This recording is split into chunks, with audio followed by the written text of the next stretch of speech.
says that there are fundamental issues and errors that require rerun. When we established the task team, we made it very clear that we are attending to the concerns that members have raised, and the task team will come back with the report. The task team has finalized its job, and it has presented, they will present their report to the Secretary General, of which the SG will present the report to the officials and the NWC. And thereafter, we will brief the structures of the outcome of that task team report. And that's what is going to happen. But the conferences went well, in a nutshell. Of course, there are issues that members of the ANC have raised in relation to that. So over and above our processes, we then had this task team to look at those matters. They will look at all of the issues that members have raised and give a report on the outcome and so on. Vladimir Putin, we defer to government. So we don't want to deal with matters that government is handling quite efficiently at the level of the president and Lamula as our Minister of DERCO. And I think those are matters of government leading in relation to our foreign policy. We are encouraged by the fact that as the ANC, non-interference, support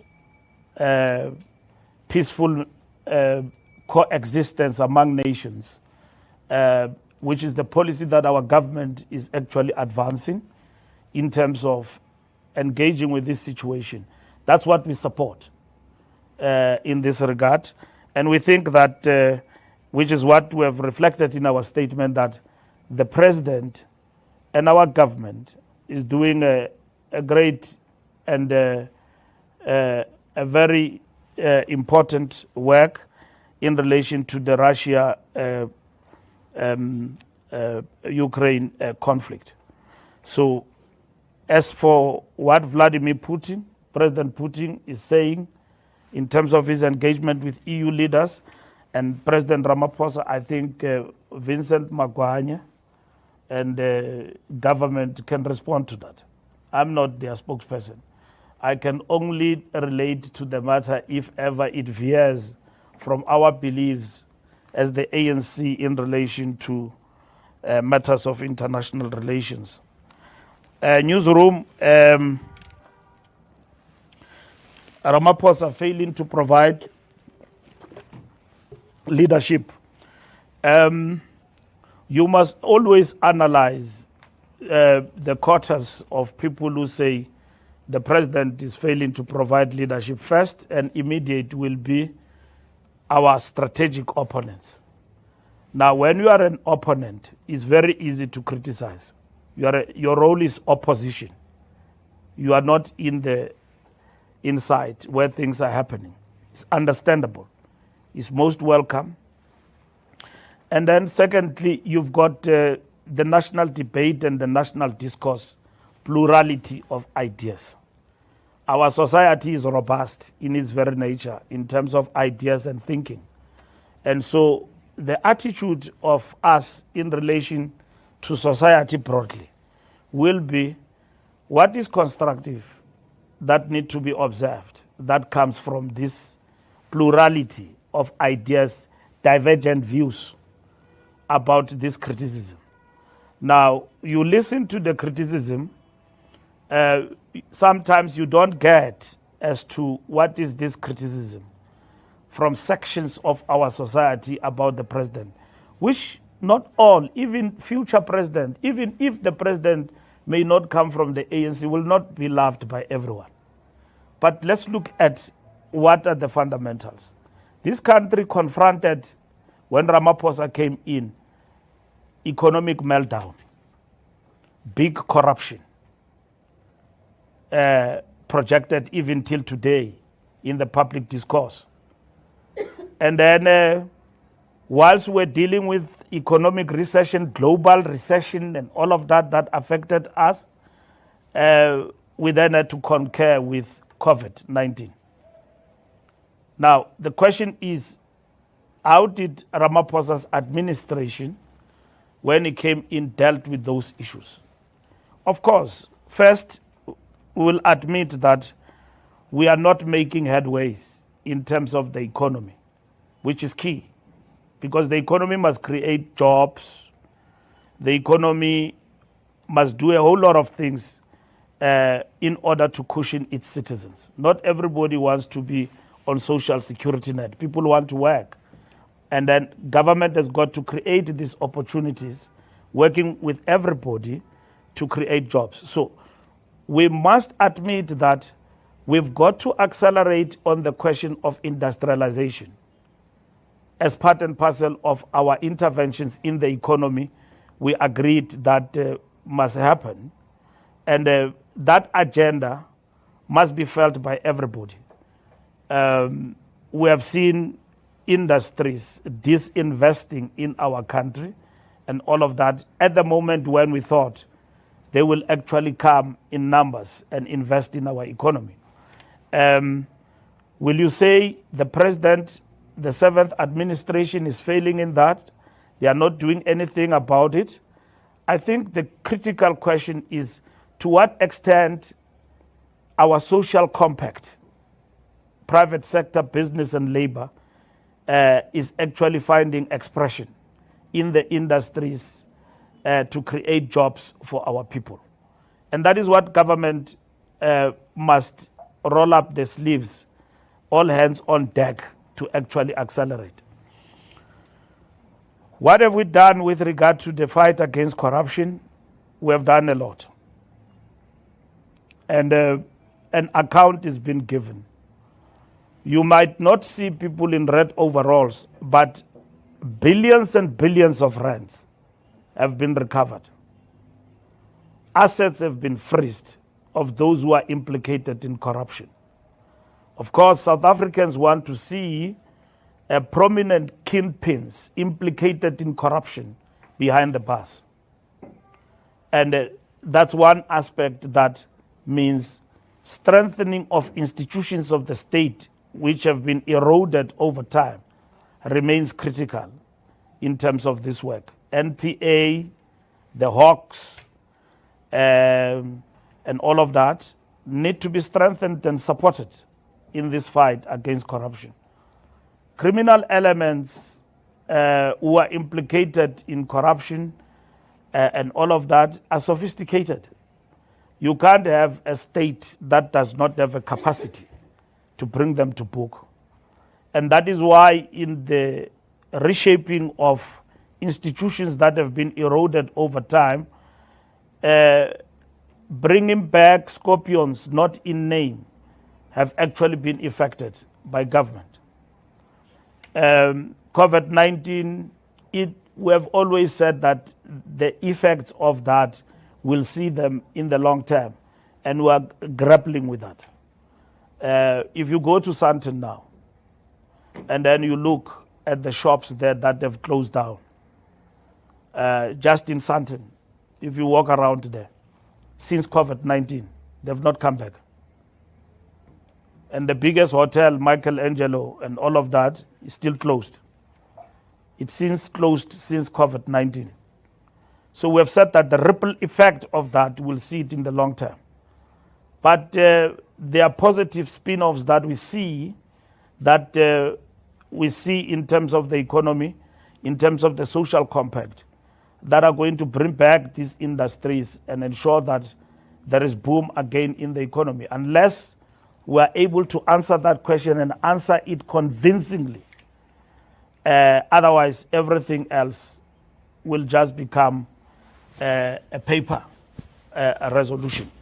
So we need to address that, and government and the president leading from the front are focused on that particular point.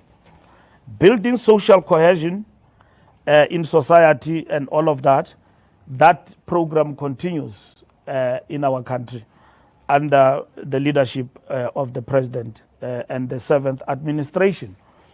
And of course, we are now in the seventh administration under a government of national unity.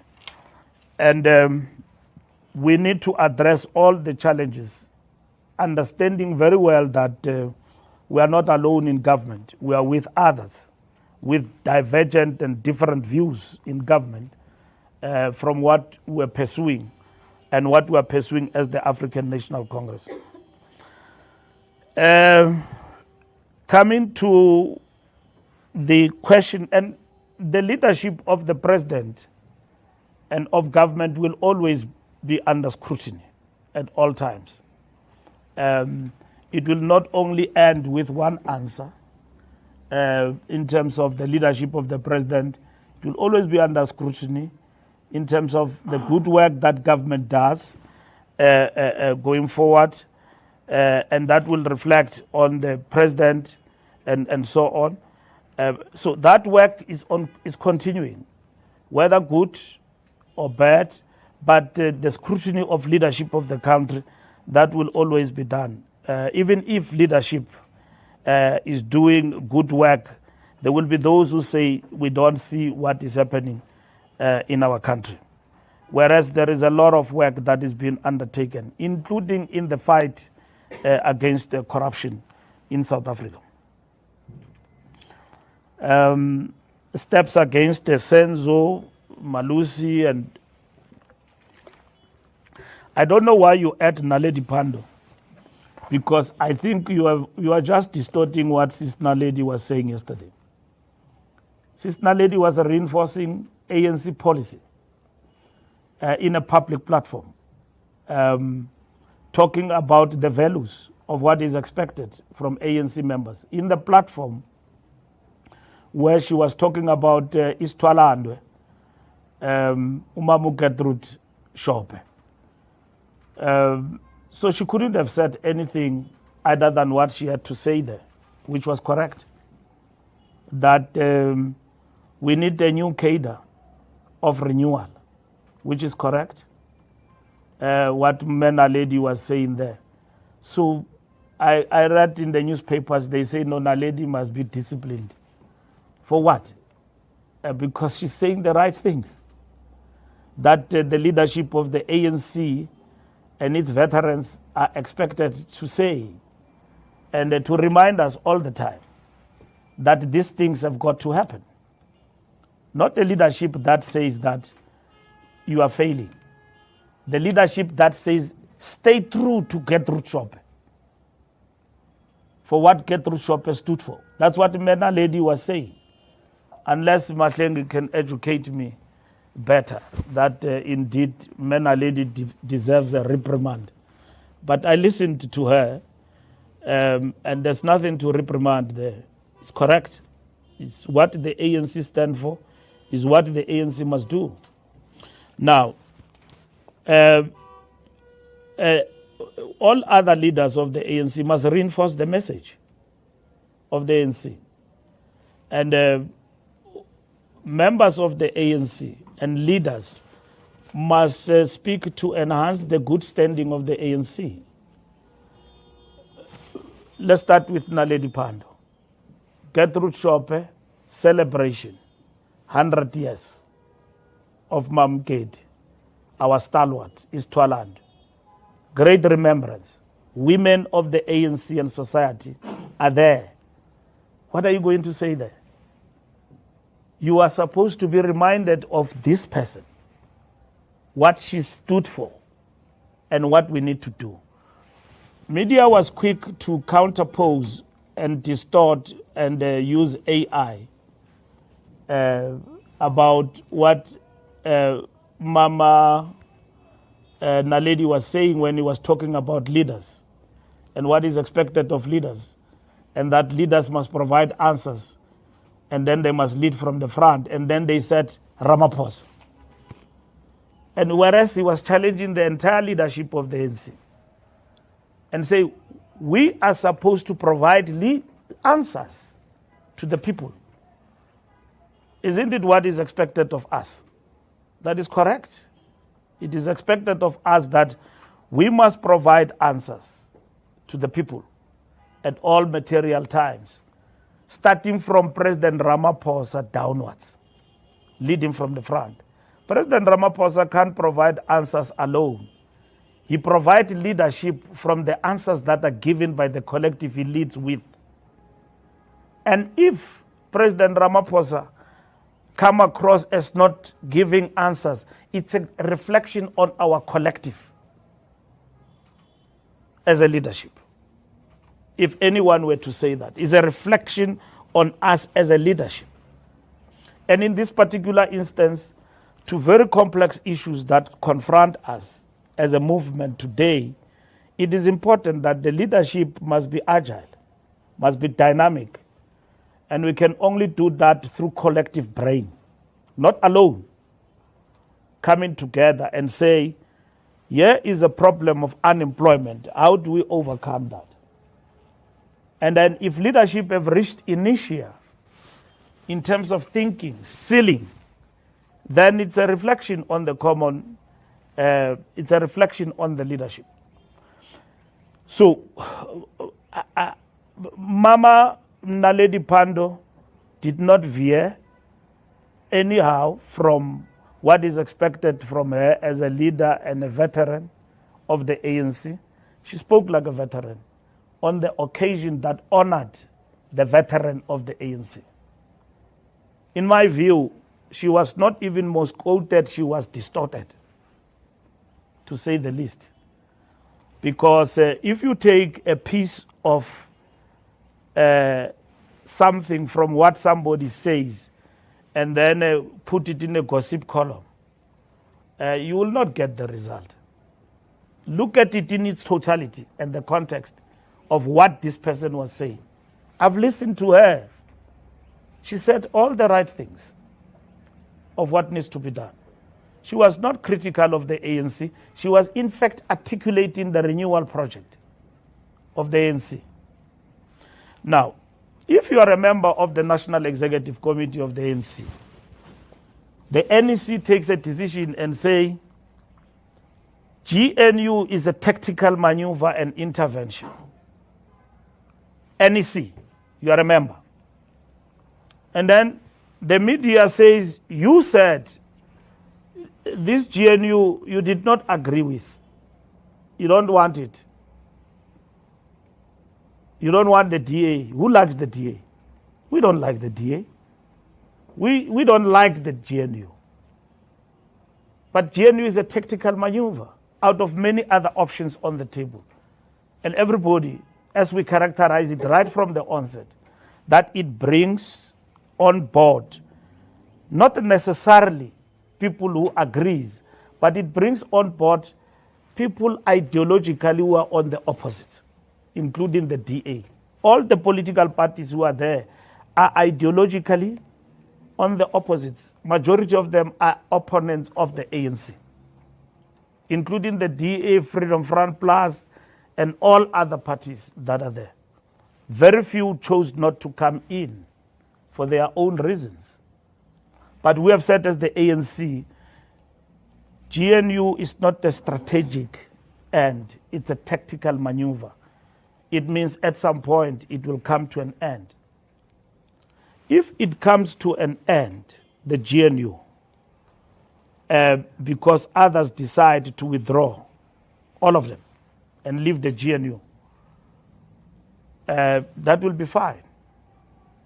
But GNU, from where we stand, will come to an end because the masses will define what must happen for this country. And the ANC chose the path of the GNU. Now, that is a decision of the National Executive Committee of the ANC, that all members of the NEC are bound by it, and members of the ANC are bound by it, even those who don't agree with it. Like I explained to you earlier on, that we had many options on the table in terms of government of national unity. We had minority government, we had an option of an election. We had co-governance between two political parties and all of that. But we chose GNU for everybody to come and participate. So in this particular instance, it is a position of the ANC, unless it is reviewed by the National Executive Committee of the African National Congress. We don't have dissent in the organization around that. We do. There are members of the ANC who said, no, we don't understand. That's why, as the national leadership, we went to the ground and explained to members of the ANC why we took that decision as the African National Congress. In the moment that we are in as an organization. So members of the National Executive Committee have got a burden unto themselves to explain this difficult decision of the organization. In 1990, the ANC goes to Groote and meet with the apartheid regime and pronounce on the Groote Minute. And Chris Hani is in Transkei, confined there by the apartheid regime and all of that. And then well looked after there by General Olomisa. And then he wake up as a leader of the ANC. Here is Mandela and the rest of the leadership with de Klerk and so on. Chris Hani says, when he speaks to us, that when he saw that, he was aggrieved. He started to remember many comrades who perished in the camps and died as members of Umkhonto we Sizwe. And here the ANC comes and announces that the armed struggle is suspended. It was even before the Groote Minute, I think. And then here the ANC leadership announces that the armed struggle is suspended. But Chris Hani says, as a disciplined member of the ANC, I had to abide by the decision that I was uncomfortable with. Okay? That decision was uncomfortable. Chris Hani says that the Chief of Staff of Umkhonto we Sizwe, a member of the National Executive Committee of the ANC, the General Secretary of the South African Communist Party. Now, the ANC arrives at the elections in 2024 and then achieves 40%. How do you govern with 40%? Are you going to reset the button, start the elections and do all of those things? The organization says, no, we don't go for Grand Coalition, we go for GNU, which must actually take us over the line and defend the National Democratic Revolution. Now, leave the title. Let's look at the GNU and the NDR today. Has the NDR been suffocated by GNU? To a certain extent, yes. It has suffered a setback because we can no longer take decisions that we wanted to take to accelerate transformation on our own. Even passing the budget, you could see, whether you like it or not, you can't pass it on your own. It has to happen with others, the greater participation of others. But the ANC has been able to do things that affirm the National Democratic Revolution. Somebody writes on social media and say, I don't understand how this becomes a sellout position when this government have implemented NHI, have implemented Bella Bill, and is going on, and then expropriation. Why we are hated today by sections of our society, and if you look at those sections, are people who are anti-transformation.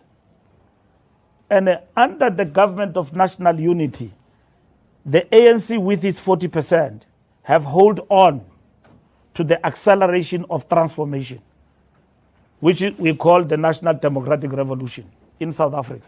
So where is the sellout position there? Let's not debate what is black or white in the GNU in terms of what is the DA and everybody else. Let's debate where are we failing to advance the NDR? Of course, we've got constraints, and we must fight back from this 40% going forward. So I'm saying to you, there's no discipline. There's nobody who's been disciplined. People have been reminded and have been reprimanded. There's no discipline.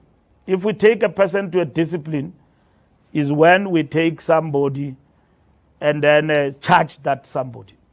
The National Executive Committee have said that those who cross the line undermine the cohesion of our organization, deliberately so. We must quickly confront them by all means. We must draw the line, and that's what we have done. And that's why we have reminded NEC members that you are going astray. They are not being disciplined. But should you continue, we've got no option. We'll have to take you to the DC. That does not mean that people cannot go to your podcast, cannot go anywhere and be interviewed and all of that, but stay online in terms of the decisions of the organization. You cannot become an independent member of the NEC or an independent member of the National Executive Committee. And I wish to make it very clear that if NEC members, who some of them are notable figures in society, they are great political influencers that you as the media tap on their knowledge from time to time and wish to engage with them, which we appreciate as the ANC. Nobody's debarred from engaging. But when they do that, they must bear the responsibility that they've accepted in a conference of the ANC to become leaders. And leadership comes with responsibility. You are not independent when you are a leader. You've got to lead from the front. You've got to explain the most difficult positions of the ANC. You don't become a populist. I saw one thing today where there was a fake about Makura. That Makura said this. It's fake news. And then Makura was able to articulate that, no, it's fake news. And then we're able to check even with Citizen. There is no such. Citizen said, no, we never published such a thing about Makura. And then we put a sticker of fake news. And Makura himself did that. Now, if I am Mbalula, I go to Lunga. He interviews me at Mail and Guardian and distort me. Like somebody distorted me and said that I said ANC will be 30%. The onus is on me. The onus is on me and the publication to clarify that I was distorted. I went to a publication here, TV, and then after I've left, they said I attacked General Mkhwanazi. And then somebody on Twitter insulted me based on that. And then I clarified that I didn't.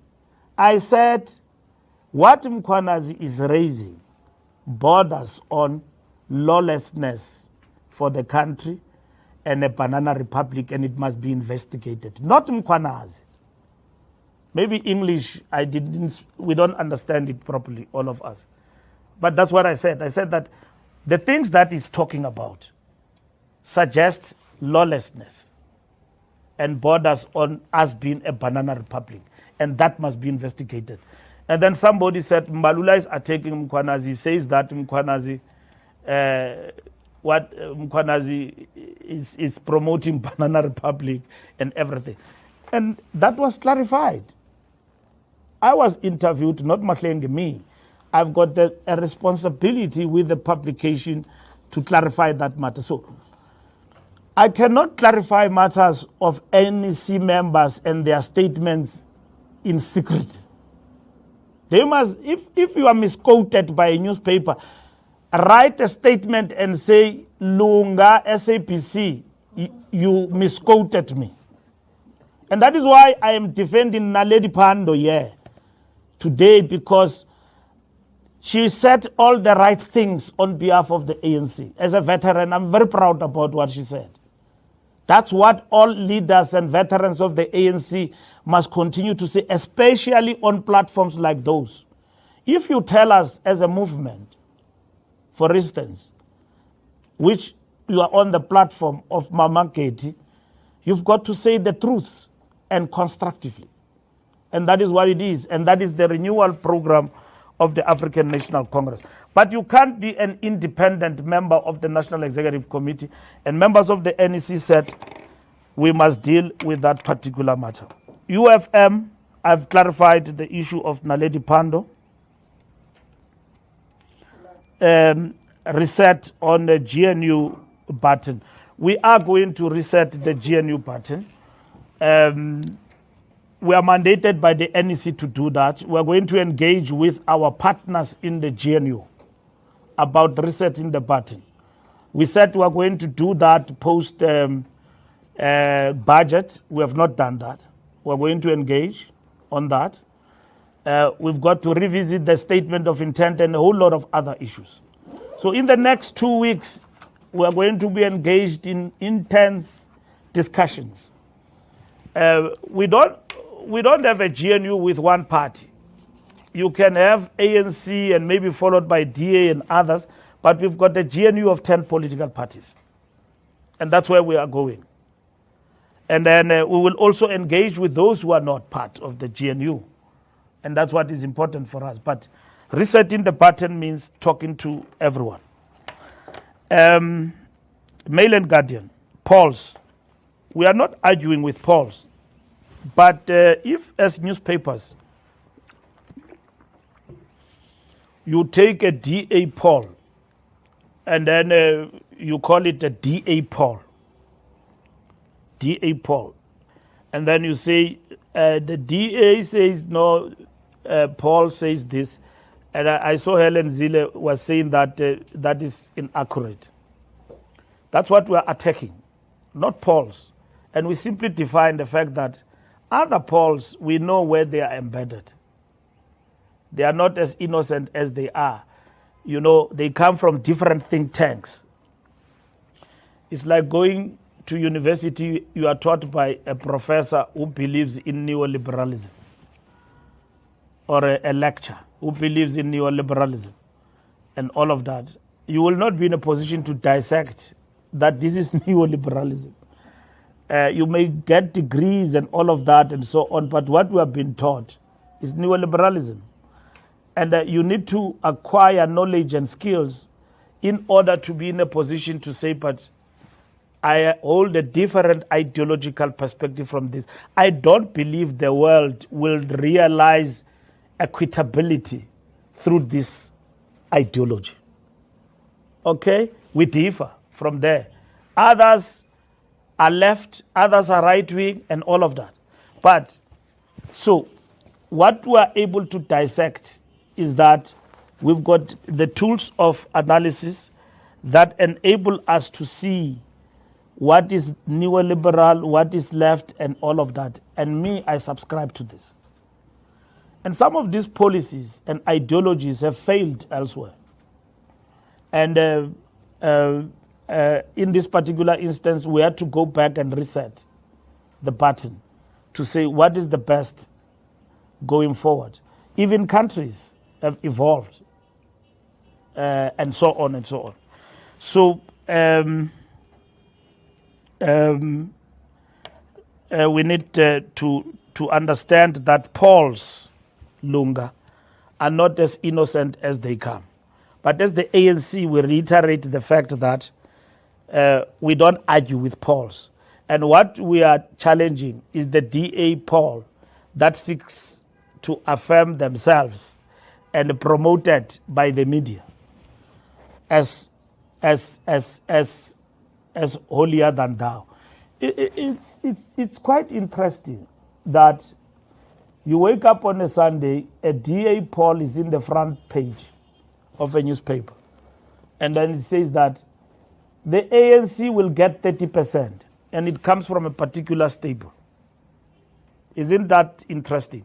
At least try to be clever. Don't be so blunt.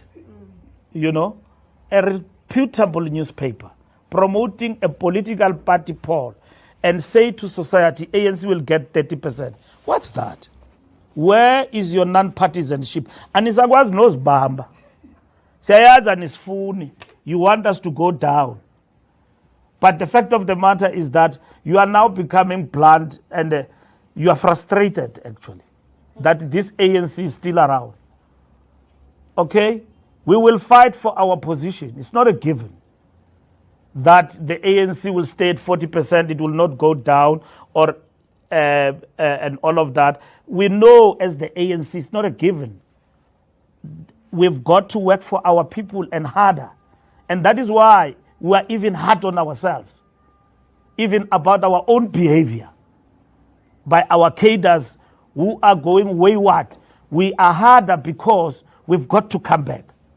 And that's why when others want to entertain things like leadership issues, we are harder on them, even on ourselves, because we know that we have been lured into a route that will actually put us on another level, not to focus on what we are facing with. There are people who don't see that the ANC is in a difficult moment, including some of, and others are doing it deliberately. They are right inside the ANC and they are doing it deliberately, and we are not going to allow that, at least as this leadership. So a newspaper says a political party will get 30%, and then it's not Ipsos, it's not SRF, it's not any of the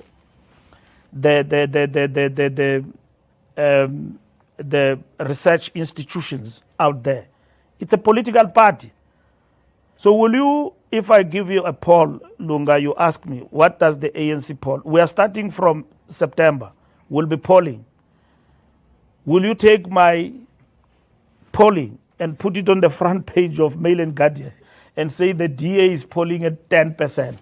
Is going down, so says the ANC polling. You wouldn't do that. You are not going to do it. So all what you are doing, in simpler terms, you are promoting DA and then using your newspapers, because ideologically in your newsrooms you have already taken a stand as to where do you stand, and that's why anikwazi nokuzibamba senizikhupha nje lezi zinto manje in your name, and then it's just, I won't mention newspaper's name, it's a newspaper name, and then you just put it there, and then it's credible in the eyes of the voters that the ANC is going down. So says who? DA polling. It's not only unfair, but it's incorrect for the media to be partisan like that. So we don't argue with institutions of research. We don't. We were told by Ipsos that we are going to lose metros. And then we kept on saying that, no, they are telling a lie. And indeed, we lost metros. So we are not in the business of arguing with research. We analyze the research ourselves, actually weekly. This Monday, every time we meet, we look at the research and the polling across and all of that. We've got no gripe with research. We look at it, and then we look at it against our own research.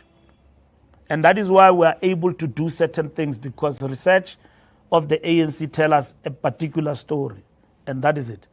All what we are raising here is the fact that let us not shape the narrative unless you have surrendered your independence to become partisan and become mouthpiece of certain political parties, unless you have surrendered. But from where we are still dealing with an independent press. That's what we are talking about, Lunga. Discipline. Look, the ANC discipline is owned by its own by ANC members. We enforce it, but it's owned by its own members. And members of the ANC have conducted themselves very well, as opposed to where we were some time back. even though some may have issues with conferences and all of that, they've held back. They've acted with restraint and believed in leadership when it engages with them. Because the public image of the ANC has been affected by internal squabbles of the ANC. Research tells us that South Africans are tired of ANC infighting. And we have reduced on that. That people of the ANC go to a BGM and miss each other with chairs in the BGM. It gives us a wrong image. It happens in Polokwane, recently in a conference. There was a few members of the ANC who fought there and then gave us a bad image. And you media covered that extensively. So we have had to deal with that from a point of view of discipline, because that's when we have to enforce the party discipline. But discipline, how we understand it, political discipline, is that a member of the ANC must embrace discipline. You must assimilate. It must be in you. You must know, like an ordinary folk who go to a church like ZCC or Zion, no? That you don't have to tell them about discipline. Magafaki spelled, it's a definition of discipline. You already know that this person will not do the following practices. The same as in the party like ours, the ANC. An ANC member, I was talking to somebody who's an ANC member, who marched in front of council offices and insulted ANC councillors who are his comrades, and a horrible, horrible swearing, right? And then you expect, and wearing an ANC t-shirt. And there was another one who was having a lot of money with our t-shirt and then dancing like this. And then when I asked him, what are you doing? He said, no, he got the money from the casino. He was just having fun. I said, but an ANC member with the t-shirt, and that t-shirt went viral. I mean, that video of an ANC member with a t-shirt and a lot of money, you know, almost like these chaps, bama-taxi, abajayiva ngemali. And bayayisebenzela bona ke imali yabo because bayithole emateksini. Yena siyazi uthi uyithole emchinini we-casino and all of that. So that's the image of the ANC. So the province, the region, the branch have had to prevail on that member and discipline him. But you don't just discipline, you educate him that, comrade, you don't do that as an ANC member. And you expect society to follow you, to follow this party of gangsters who are dancing with money and going around and competing with thugs in the social space and all of that, wearing the t-shirts of the ANC. Their discipline must prevail. When you go out as a member of the ANC, deliberately, wide open, you go out of your way, you go to podcasts and do things. I mean, even this podcast must be regulated. The things that are happening in those podcasts and things that get to be said there, and our kids and many children that are coming and all of that, there's no what is that button that you press when you are swearing on TV? Censorship. There's no censorship there. And these things are all over the place. Things that they say there are unbelievable. They are completely unbelievable. It's not only religious people who see moral things. I mean, as you grow up, you begin to say, but this thing, if my child or my sisters or whatever sees this thing, and then you think now you are going to win the war against GBV. When women are called with names in podcasts. And then you think that winning the war against GBV is physical. No, it's psychological. How you characterize, and it's normal. Into emnandi nje. Women have been denigrated, sexual objects. You think it goes into the mentality of others that this is how you must treat a woman. And when women are abused, you start blaming everyone under the sun. You forget the impact of this podcast. What they do. No press button. No censorship. And then that is it. And then you say is the coolest thing that must happen. Any society that does not have limits, will never grow. We will become any into tomorrow. You know, these things, we must look at them beyond ANC, DA, EFF. Look at them as South Africa. This is what this dialogue should be about. Those are the things we must talk about. Is it correct that sibene podcast njengomlevelele kuyathukiswa nje a guy wakes up people and his boyfriend, they talk about izinto nje ungasokwazi ukuthetha ngazo esidlangalaleni. There's no press button. You go to WhatsApp, you go to social media, these things are there. They are playing themselves out and all of that. Now, is this the society we want? I don't think so. Look, the PA and EFF standoff. Our comrades in Gauteng have been engaging with this. We are going to engage as well.